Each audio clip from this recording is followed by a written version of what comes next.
I have good news, bad news, and kind of neutral news. I will start with the neutral news. A lot of people are using Fibonacci retracement to show where is the next level for the price to stop. And if you'll draw those levels from the top to the bottom in the previous bear market, you would see that 38.2% is somewhere around $9,500. This was also the target for our pennant formation or triangular pattern around here, so it may seem pretty reasonable. But first of all, I must say that these Fibonacci retracement levels are used in the case for the price is retracing back to this level before the continuation of the downtrend. So the logic behind here is that we dropped a lot, then we may return to one of those levels and bounce from those levels down again and have a new low eventually. But since we believe that this is a bull market now and the price will not go lower than $3,000, then the higher we go with these levels, the less sense it makes to consider them as any meaningful levels for the retracement. Another thing is this level somewhere around $10,000. Well, of course, it's a round level. It's psychologically important for many people.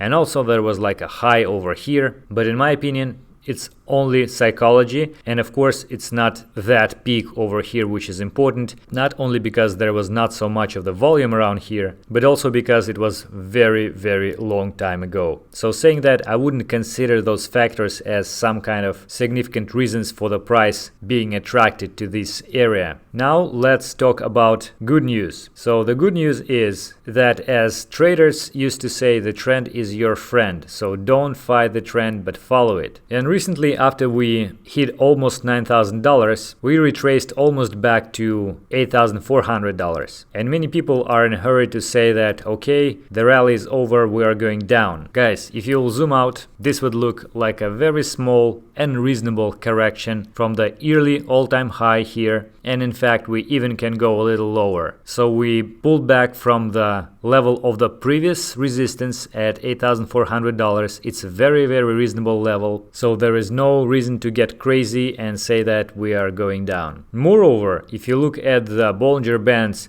then you would see that we're pretty much above the Bollinger Bands on the daily time frame for a while, and then the price tend to return to the baseline. Actually didn't reach it yet, but with this consolidation we may stay at this area for a while, and then the baseline will meet the price somewhere at $8,400, $8,500, and from that point we may have another jump upwards. Moreover, on the weekly time frame, we had 1, 2, 3, 4 consecutive candles closed above the upper band, and it's already quite a lot. So it's really rational to expect that the price will have pullback to at least to return to this cloud, so the indicators will relax a little bit and the sell pressure becomes not that strong. And now the main part, which is bad news. So if you look at this price action starting from pretty much beginning of February, then you would see that apart of the fact that it's pretty much parabolic, which can't end nicely, so we have this start of the rise, well, maybe even this one is the first attempt, relatively small price increase with a long consolidation period, and then we have a much stronger rise, which was followed by the shorter accumulation period. Notice that the volatility during this period was higher than here. Then it was followed with an even higher increase, and the consolidation was even shorter with volatility even stronger. So what you would expect next, if you would follow this trend, is that the next jump would be at least with the same size as this one or even stronger, with maybe some bigger correction after that. But what we had instead, although it was some kind of jump, but it was not that strong at all. And the volume, you see, also is declining. And if you'll actually take the lows during this period of time and we'll draw trend lines using these lows, for example, this pair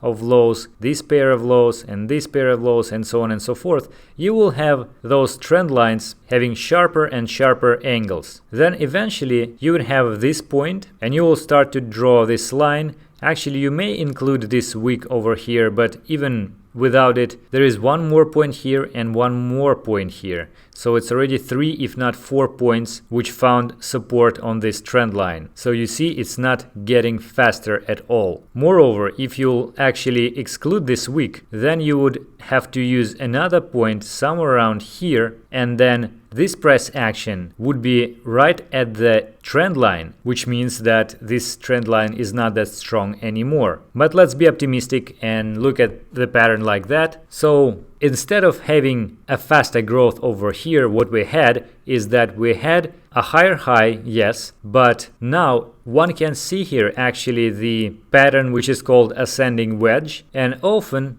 ascending wedges are the reversal patterns and treated as bearish wedges. So you see the initial rally, we see the consolidation with the oscillation of the price becoming shorter and shorter, and then at the higher volume, which was declining during this time, we may have a breakdown. I don't say that this will necessarily happen, and moreover this is not that reliable formation here, but we definitely need to consider this situation. Even if you look here back to this formation, you would see that during the whole period of the drop from 6,000 to 3,000, we had this initial drop, relatively small, then a stronger drop with a bigger volume, then some pullback. You see the volatility here, and then we had one more drop, but weaker than the previous one, and the slope is not that sharp anymore, as you see. Finally, we had the reversal of this trend. And even the volume profile is very similar to what we had before. Of course, this process is more extended in time, but it's very similar. So what I want to say is that we may actually reach somewhere here, but it doesn't mean that we will stay there or will go even higher. It's very likely that we are entering the phase where this rally is out of steam and we are about to have that correction that everybody was waiting for. And of course, I don't want to say that, guys, it's time to sell. It's not a financial advice, it's just my way of looking at the charts. So if you want to secure your trade, at least use your stop losses. And if we'll have this bearish scenario actually happening, then at least we would need to break this line downwards and then the support level at $8,400, and then it's pretty much hard to predict. We have some moving average around here, we have this support line over here and this one and those zones down below, but I doubt that it will go that far, and you can refer to previous videos why I think so. Okay guys, that is it for today. Safe trading. Goodbye.